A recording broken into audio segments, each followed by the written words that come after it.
Okay, Scott, thank you so much for being here and being a guest on our podcast. Excited to have you today.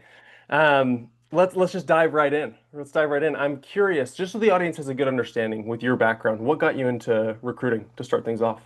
No, I think it almost found me. I graduated with a marketing degree and started in marketing, but it sort of moved over to a business services, a corporate accounts trainer for Nextel right out of college. I got in sales first and said, this is not for me. So I ended up training some of the larger accounts for Nextel and then subsequently moved into a company called Bullhorn, was one of the early employees in there and helped hire and onboard some of the newer employees, and then subsequently went into Comcast, where I did use marketing and product marketing. But then my final role was as a business services field sales trainer. They were starting their business services group, and I said, you know what? Let's start this brand new function to really help curbside coach and train the sales team what to look for, some of the telltale signs of selling, and help them become more efficient. And then after Comcast, ended up talking to a friend of mine who had owned a retained executive search firm since '84. And he said, look, you like talking to many people, you don't like doing the same thing day in, day out. Why don't you come give this a try? And that's really where it took off in 2010. And from there, spent almost 10 years with a retained firm. And then I'd always even told the owner, I said, look, if I go anywhere, it's going to be in-house. Because again, sales in a retained world, you're out there selling all the time. And I said, you know what, I'd like to go in-house. And, by happenstance, I stayed in touch with the individual who got me into Oracle. And, one thing led to another. And I've been here coming up on 6 years. And I could not be happier. Yeah, that's amazing. I love hearing how the connections, like what you mentioned, just kind of in passing by happenstance, you stayed connected with somebody and then that turned into an amazing opportunity for you, right? I love that. And I'm curious, what makes you love it? What makes you stay and keep doing it? I think it is just doing different things day in, day out. And I talk to many people and they're like, why are you looking for a new job? And they're like, I've been doing the same thing for the 6 years. I think I could do it in my sleep. Where with this and within Oracle and even with the retained firm, you're picking up new things every day. I remember when I started the retained firm, the owner goes, look, we're going to start you off working with a $1 million couponing company doing a senior vice president of sales. Oh, and by the way, then you're also going to do a head of marketing for a renewable energy company. Oh, and by the way, then you're going to do a CFO for an ad tech company. And here Right. as well, working across all of the different businesses within Oracle, I've been fortunate enough. I sort of play a jack of all trades. I don't do the deep uber technical roles, but work on everything else. My sort of major is supporting global business finance, but I've done everything across the board within Oracle, and that's what I appreciate is really having to pick something up overnight, become an industry expert, learn the space. And I always joke with people, you wouldn't want to be my first call that I end up calling because I'm learning from the candidate. It's more I'm like Right. reading my notes, like and it does this, I think, and they're like, oh yeah, it does that, and I was like, okay, good, check mark, that's right. So Yeah. that's really what I enjoy. Yeah. No, that's amazing. I like that aspect. I mean, we're a smaller company, and so it's kind of that same thing of, hey, wearing multiple hats is kind of a fun little aspect of it, but not having to do the same thing every day, I'm sure that has its appeal, right? Um, let's dive into some of the questions that I've prepared for you today, because I want to know, first of all, what can executives do to stand out? And what trends are you seeing? Is it certificates? Is it specific experience, or what are you seeing in the job market right now? For your company, I would tell you a resume is written for the world. And you literally get 12 seconds for someone, give or take, to look at a resume. So, what I'm initially looking at, and I tell people, I typically don't read your summary. To me, it doesn't matter. I am going to look at what's the role I'm trying to fill? What types of companies have you been in? Are they applicable or not? Is your experience at the level that I'm looking for? And then I'll look down at, a couple of the bullets. But you want on resumes, you want to leave something to the imagination. And you don't want to put everything on a resume. You want to leave where someone goes, you know what? I want to learn X from Jesse. Why did he do that? I want to learn more on that from him as opposed to being like, yeah, now I know why he built the company. It's right here. Okay. You know what? Do I really want to talk? So I want something that stands out where I want to reach out and spend time talking to you. Now, Mhm. I would also say, don't, overinflate your resume. If you have shorter stints, I usually tell people put on there why. put on, why you ended up changing roles. It's like I went from Mhm. X to Z, laid off. Yeah, it was a tough time, the banking crisis. Or, hey, went from here to here because a former peer was at that company, convinced me to go over into this role. Because I don't, short stints really stand out like a sore thumb. So you want to Right. make sure if you have a short stint or multiple ones, you have a good response. Here's why. Elevator pitch. Why did I have those short stints? Today, you're looking at there, if you're going to evaluate what are the key things that are going on in the world today, AI, Gen AI, Hmm. cloud, data centers. I mean, those are the big things that are out there. Certainly, if that's not in your background, you're not going to put in there, hey, I'm a cloud data center expert. But, you Hope know, not. yeah, exactly. Good point. So you Yeah. want to put that in where applicable. But, one of the things, and that sort of it's tough to deal with is when you talk to someone like I'm a Gen AI expert. We'll agree to disagree. Gen AI is a buzzword. It's been out there for a while, and sort of AI is as well. It is automation, efficiencies, and process improvements. Sure, you could say it almost stems from being a Six Sigma. You're putting operational efficiency in place, certainly to a different degree. It's not an apple to apple, but Yeah. for people to stand out, and you can say that there's these LinkedIn and keyword exchanges. Sure, look at the job description and tailor your resume to the job description, identifying what are key components of that, and then trying to put those into your resume. Too many people will send a resume, and it's one that they just use for everything. When I was looking for roles, I had three different resumes: one sales, one marketing, one corporate trainer, and recruiting. So, that was depending on the roles that I was looking to get into. That I think would stand out a lot for people. Yeah. Yeah. And do you find it often that people also struggle to know what makes them stand out in the interview process as well? Because it sounds like it's, you're saying, hey, be concise, be, I guess intentional on your applications. But I'm assuming you see that a lot when you're interviewing and speaking with potential candidates as well. I will tell you that one of the kisses of death is when you talk to a candidate. How did it go? It went awesome. They're going to hire me tomorrow. I'm like, ooh, you stunk, didn't you? So, it's literally 9 out of 10 Yeah. times you talk to the hiring manager and they're like, Scott, that guy was, or gal was awful. Like, just, Yeah. diarrhea of the mouth, just continually talked and wouldn't listen. That's the big thing that I think is important, is making sure you really listen. I'm a talker. I'm going to be perfectly blunt with you. But, some of the people, when I talk to individuals like you're doing now, I mean, you listening very well, nodding, and that I think goes a long way where people will take in what you've said and then try to come back with a concise answer to that. And many times I tell them, look, this hiring manager, don't go off tangent. Short, sweet, to the point. Mm. And that's nice that you actually give the interviewee, right, the actual, tools of saying, hey, you need to be more concise here, right? Polish it up, right? Right?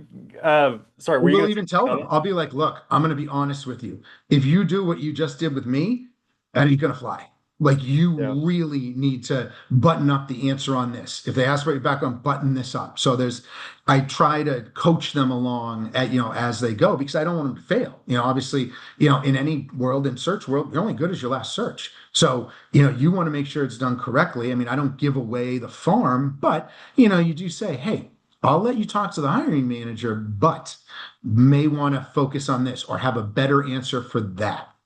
Yeah. Yeah, and I know hopefully that listeners understand too, it's a big thing for you to put them in front of the hiring manager, right? For any recruiter. I mean, you could correct me if I'm wrong as well, but I mean, you're also sticking your neck out saying that. So hopefully they'll take your advice and say, I know not everybody does, but say, you know what? Okay, I'm going to take Scott's advice and actually apply this to the interview because it could be bad for both of you if they really botch the interview, right? Just like how you mentioned. Yep. Let's talk about some more because we're kind of hinting at common mistakes. So let's really dive into common mistakes when it comes to interviews. What's the most common mistakes you see happening in 2025? I think not doing your homework. I think it is, when I came to Oracle, I mean, I was reading, reading as much as I could. I mean, with the internet out there today, the world's your oyster. You can find Mm, something about any company that's out there. You can listen to, earnings calls, read earnings reports, find out, RPO, look at everything. And too many people, I talk to and like, I just would love to come to Oracle. I'm like, what do you know about Oracle? You guys are doing great. I see all over. You get stocks through the roof. It's like, yeah, but why? Well, I heard you guys do something in the cloud. You guys are great. Yeah, I'm an expert in the cloud. It's like, but none of your companies have cloud associated with them. So, it's really yeah. do your research. And I tell you, there was one that I, sent in to talk to a hiring manager, and they said, what I loved, that individual went and looked at my whole Oracle Cloud World presentations and literally talked to Mhm. my presentations. They said that is really impressed me. Now, the person did not end up getting the job. I mean, they were a little bit square peg round hole, but they said, look, that goes a long way, is that the business and where it goes. And you can find so much out there, not just on Oracle, other companies as well. Look at their website, look at Crunchbase, look at find out private equity firms, how much they've grown. Look at earnings calls, look at some acquisitions. I mean, I print out all of Oracle acquisitions. Do I know all of them? No way. But that's my other thing. And then expert, is that's a that's a big word. One that there aren't many experts in the world in many things. So use Mm, that sparingly. Just say, I've been reading up on, I've been trying to incorporate, AI into my daily use. I've been trying to, and one of the things, workforces are changing. So knowing that, everyone says AI is going to cut in and take away all these jobs. So use that to say, here's when I come into your company or Mr. or Mrs. CEO, my job is to evaluate where you are today, try to put some operational efficiencies in place to ultimately save the company money and thus increase revenue. right. Right. I'm going back on something you said in the middle of this conversation. I'm gonna play devil's advocate just for a second here because I think it's important, and I hear this all the time on the phone because I'm speaking to executives all day, every day for a different purpose than you're speaking to executives all day, every day, right? And bear with me, I'm trying to get to the point of this, but what I'm seeing is a lot of people say, I don't have the time, right? Because we're talking about being intentional, know the company, know Oracle. I mean, of course, you should know the company that you're applying to. And there's a lot of different people that are using AIs to apply to thousands of positions, and it's overwhelming. And we can get into that in a second. But the devil's advocate side of it, right, is saying, you know what, I don't have enough time. But would you say that often, and this maybe I'm wrong on this, but would you say that you often find that when people do their homework, do the research, they don't land that role, but they're going to stick out in your mind for another position down the road because they stood out to you on that interview? No, I get both sides of the coin. I do. I Okay. mean, now, again, I'm not saying you have to do 100 hours of research on it, Right. but know some of the executive team. Look at recent news over the last couple weeks, and or couple months, and know what's going on. That I think would go a long way. And certainly in my world, we're recruiting people that in many cases, most cases, are gainfully employed. So we're going out, so I can see you've got to sell me on it. And I Mm, completely understand that. But we're also looking to a definitive group of target companies in many cases. So you're yeah. seeing, those individuals at least have an understanding of Oracle. But if you're going for just a general job or something, just you got to know about the company. I think that goes a long way. And again, you can read up on CEOs. You can, and what that will actually help you is finding out, do we have something in common? I can look Mhm. at a company and go, hey, by the way, oh, they were CEO, or hey, they were at XYZ company. Oh, you know what? I know this person that was there. Maybe I could ask them about them. How many times do you have people that are like, oh, yeah, I went to that company and oh, it was a mistake? Well, could you have done something better about that? Could you have looked at it and said, hey, connect the dots, and say, hey, Right. here's someone who I know who knows that person. Maybe I'll reach out to them as a backdoor reference. But yeah, again, I get both sides of the coin and I can see I don't have time. We're not talking days here. We're talking, watching a TV show, 30 minutes. Go in and just say, Yeah. I'm going to look at Oracle's, recent press releases. I'm going to look at the executive team, maybe the board, see if any of them have worked at companies I have. Do, quick, I don't care, use AI and, just say, hey, can you look up XYZ company and, go to and just say, hey, who's the CEO of this company? What's their management team look like? And then just sort of decipher from there. But again, I don't Yeah. think we're talking, hours and hours here. Yeah, I agree. And I hope you know, and I hope every listener that listens to this knows I agree with Scott Tucker on this. Put in the time. It's not that much time, but it's a really common thing of people saying, I don't have the time, I don't have the energy. But especially underlying what you said with AI, it doesn't even have to, 30 minutes. Yeah, that's like you could get a lot of information in 30 minutes about a company, and then you can go in and just hit a home run, right? At least do well in the interview, know the company, know who you're applying to, customize the resume, customize the interview for them, and then take the recruiter's advice as well on what the hiring manager is like and what their dislikes are. Right. I would So, push back on someone that says yeah, that it takes too much time. Hey, try getting a job back in 90. Try getting a job back in 95. Like, then you've yeah. got to go and freaking pull paper and, and pull something down, print out everything. Mhm. You can literally go and be like, tell me about Revive, how long it's been in business, tell me anything you know about Jesse. Boom. And it'll pop up. And Yep. I at least have that. Jesse lives in Utah, Colorado, I forgot, but and Utah. like, Yeah. yeah, Utah, okay, and Yeah. likes blah blah blah blah blah, and it's like, okay, great, Mhm. I can learn enough about him, so yeah. Yeah, with you can find anybody anytime within 5 minutes. I found somebody that they popped in my head yesterday, tangent, but I knew them when I was 12, and I found them within 5 minutes of looking Wow. online. So I 100% agree with you. And Let's let's make a little shift here and talk about culture fit because I want to get into this. There's a lot of focus right now on companies' culture today and how it meshes with the candidates. You place executive level candidates, just so everybody is aware here.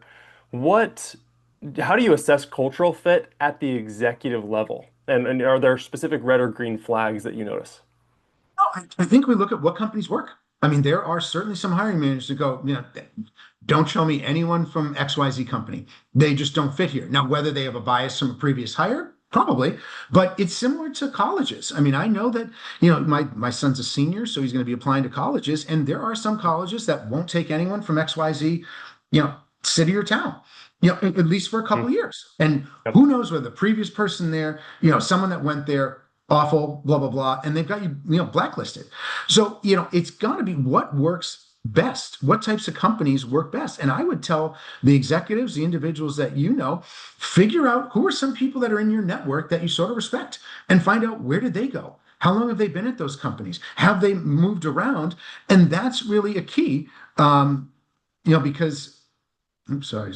Um, You're that's fine. really a key to find out, what companies work, and we always look at that. Like we have a select group of companies that we will try to look for and say, here are ones that are, similar size. That's again, if you want to go. I mean, I have people that come to me all the time and like, I'd love to join Oracle. It's like you've been at startups for your entire career. Like, could it Yeah. work? Maybe, but again, you got to find that right hiring manager that says, "I'll take a chance on that individual." So, I mean, again, culture comes down to, and look, out of all the people that have been at Oracle, I mean, I can't tell you how many people have been through Oracle, have come back to Oracle, and that is something that we'll look at too. Are there people who have been out there that have been with previous ex-Oracle people potentially making a comeback? But I just tell people, find out what companies you can read about. Back to our what we just discussed on Yeah. research. Yeah. Go to friggin' Glassdoor. I mean, look up and just find out what people say about a company.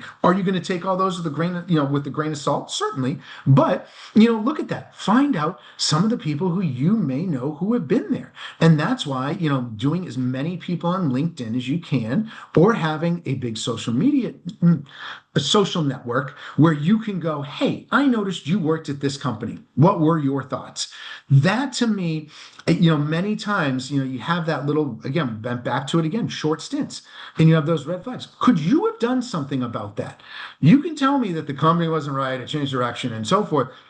But is there anything you could have done? I just spoke to a guy this morning. It was just a general, get acquainted call, and he's out after 6 months. And I was like, he's like, well, yeah, come to find out that there were six people in the role before me. And I was like, did that not come up during the interview? And he's like, no, well, no, it didn't really come. I came when I got here. I'm like, okay, well, you probably could have gone on LinkedIn and been like former XYZs at XYZ company, I have to imagine that most of those would have popped up and you could have seen time. So that's what I would say. Yeah. Yeah, it's the amount of people that aren't willing to take time and put their own neck on the line, right, is actually shocking. And today, it's a huge trend. Everybody I speak with in 2025, every recruiter I speak with is just do some research, do some stuff, and back up why you did what you did with some good answers, right? Think about what people are going to ask you. And I think people are so used to technology taking care of everything for them that they're thinking that the job market is completely different than it was in the 90s, but it's the same. It's just should be a little bit easier. It's overwhelmed. I do think there's a huge thing with AI right now, and I just got an ad on my phone. I might have mentioned this in our podcast last week, but I got an ad on my phone of somebody applying to jobs and it showed their screen and they swiped right like a dating app to apply and left not to. And it was just sending their resume out hundreds at a time just from swipes, right? And I think that is terrible. I think that's really hurting the HR teams and the recruiting teams because it's just too many resumes of people that have no experience for the position at hand. But long story short, I think people are just not wanting to do the effort, put the effort into it that they could, right? And Really. also, I think it's Yeah. hurting the companies that are doing the hiring because Mhm. I'm Yeah. overwhelmed. If I'm the hiring manager, I'm like, I have 1,000. I mean, I remember someone I know put out something for like an admin, and like within 24, 36 hours, they had 1,000 applications. Like, you Mhm. can't go through that amount. And what if I'm numbered 800? I'm literally Right. going to spend time and go through the first 50 and be like, dude, I'm picking the top one, and that's it. We're going with that. Am I Yep. slighting someone who's at the bottom because, hey, I was working today. It took me too long to, put in my application. So how are we able to sort of lean down and go, and again, back to the keywords, here are the top 10 or 20 out of those 1,000 that applied. But yeah, again, I think hiring managers are overwhelmed as well. And they're just going to Yeah. go, look, and that's why, with our role, we pick out, send them a select group of candidates to interview and say, hey, we've done sort of some of the heavy lifting for you. Now you got to help sell them and select the right individual, hopefully. Yeah. I tell all of our clients spend 10% of your time applying. If you want to apply cold on LinkedIn or online, but I always say trust the recruiters. Trust the recruiters that know the company, they know what they're placing for. You have somebody kind of backing you up. And I'm not just trying to make you feel better, but Scott, I really genuinely feel this, especially at the executive level. Depending on the area that they're at, the level that they're at, but at the executive level, I'm seeing it over and over again. Don't waste your time, but use the backdoor method of who do you know, who does the recruiter know, what can you do, and how can you help the recruiter as well? Because lots of times it's the connections that make the key placement for you or for the candidate or the client or whatever it is. So I'm going to shift gears again for you here. So bear with me, but I want to talk about succession planning. All right, we've never talked about this on the podcast, and I noticed you had some of the experience with this in your background. So, what advice would you give or have for an executive preparing to take on a larger role internally or position themselves to be ready for the next step externally? Whichever one you want to focus on.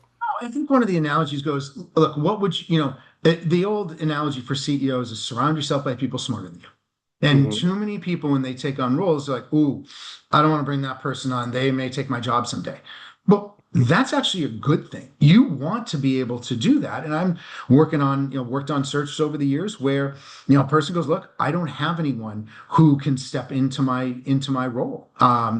And you really want to try to groom individuals to be able to take that on. And I spoke to someone yesterday. I was just catching up with a friend, and he's a marketing guy, and he said, look, he's like, I've already told my team, here is my successor when I end up leaving.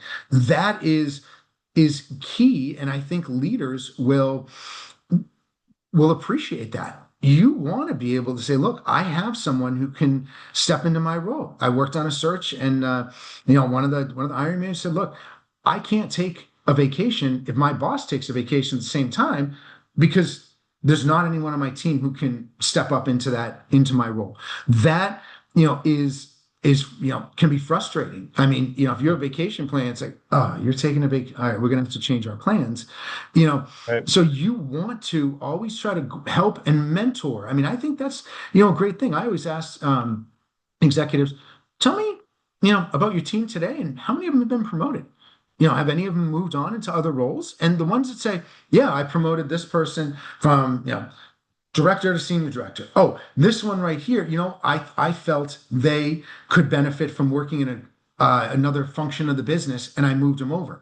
Mm, We've dealt with this in some of the organizations. We say, okay, here are your top two performers. Let's figure out how they can help grow their career. And they're like, yeah, oh yeah, that's fine, but I need them to finish up this what they're working on right now, and yeah, that'll be 9 months. It's like, well, wait a minute, I have a role that's perfect for them to help broaden their career, and you're going to sort of hold them back.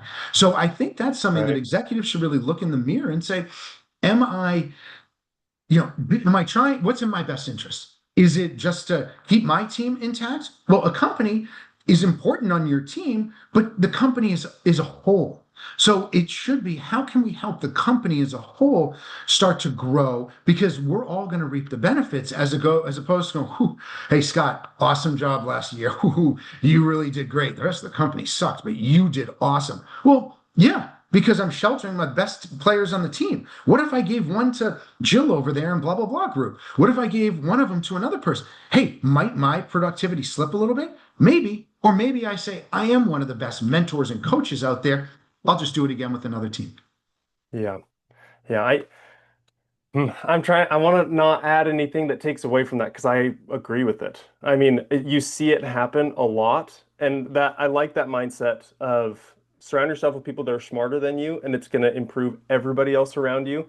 We see it happen a lot. I mean, I know you see it happen a lot. I see it happen with a lot of executives that, they do get a little bit intimidated by other people, but when they don't, it's almost that, I mean, I'm not a psychologist, so maybe I'm quoting this wrong, but that scarcity mindset where you're worried that nothing else is going to come. You have the only thing and you're holding on to your little shell or your little pearl or whatever it is, right? And we need to make sure that you don't have that mindset, right? So that you Yeah, can actually help people grow around you because I guarantee that person might know somebody else for your next move, right? And that right. whenever you're leaving externally or internally or whatever it is. So And look, I, there are some yeah. people who don't want to move. They're content with what they do, but at least give them the option to move on. I remember talking to one of my leaders, and we were going session planning, and this one leader said, "Here are my top two," and this leader she said, "Look, that person's out." They go, "We've offered them two or three other moves. They have turned them down, and I think one of them had a reload. Mm, What move them down? You know what? They do great at what they do. They are not a top performer. They are not someone that's because we've offered this to them and they're not taking it. So don't even count them in that bucket. mm. Interesting.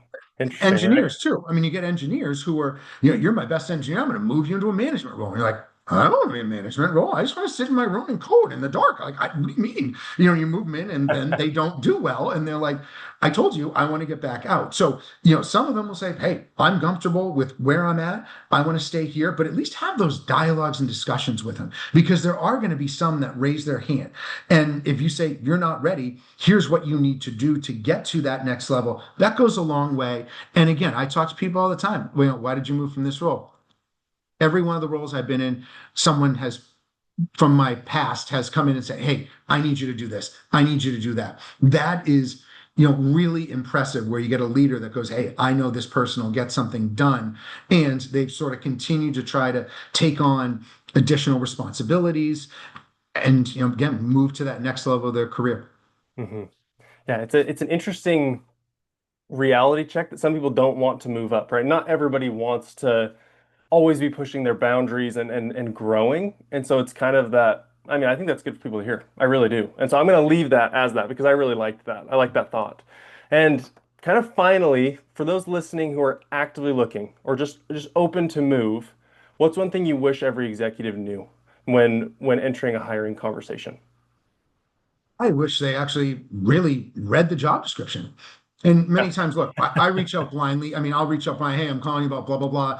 Keep it very vague just because I want to have that conversation. But if you get a job description, you're applying for a role, you got to know what that job is. I would print it out or however you store it and highlight. Here are the key pieces that you take away from that. And I remember with the retained firm, we had a candidate competency chart that I put in place. And what it was, you say job description, here are the top 10 things that company wants. I want you, Mr. and Mrs. Applicant, to go and fill out what you've done in your past that aligns with what that company is looking for. And really, what that did, certainly once or twice, you get someone like, yeah, I started to go through that, Scott. Yeah, it's not for me. Like, okay, great. And then you get others and they go, that was awesome. I went through it. I was remembering things I did 15 years ago. I'd forgotten about. And I put in there, do XYZ. Yes, I did that here, here. Wow, this is going to be a good fit for me. That I think would help a lot of these, leaders looking for next roles, is to understand what the role is and what the company's looking to attain. And if you have that experience, that's going to go a long way. Hmm. Yeah. Ball back to that. It's that thread throughout this entire podcast, right? Intentionally knowing where you're spending your time, knowing the company, knowing the background. Yeah. Don't waste your time. Don't waste the recruiter's time. Don't waste the company's time, Yeah. right? Make Yeah. sure that you're being resourceful, I guess. Right? And again, executives I like best because they're pretty honest. You talk to someone, Mhm. they're like, hey, yeah, that's not me. It's like, I'm not even going to try to push it. We get some lower level people and they definitely are like, I can do that. It's like, yeah, cloud. I've been working in retail for the last 10 years, but I can jump in and learn cloud. It's like, I hear you, but I don't, again, I don't work on those. But at the Right. executive level, they're saying, yeah, Scott, you know what? I'm going to be honest with you. ERP, I did that a while back, or coding, I did that a while back, but that ain't me. I'm not an expert in it. Can I pick it back up? Maybe, but don't go out there and think that if that's a top priority, don't waste their time. Yeah. Yeah. I agree.